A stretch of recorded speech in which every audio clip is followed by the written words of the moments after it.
pinaglalakihang tipak ng bato humambalang sa kalsada sa Barangay de la Paz, Batangas City.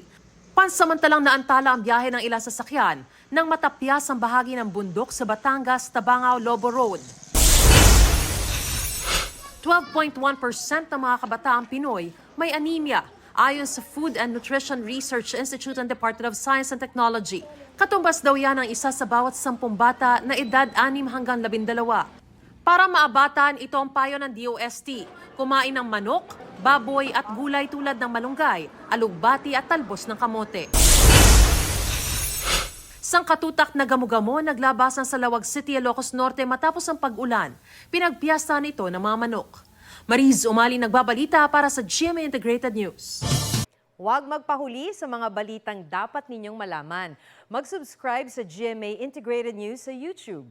Sa mga kapuso abroad, subaybayan nyo kami sa GMA Pinoy TV at sa www.gmanews.tv.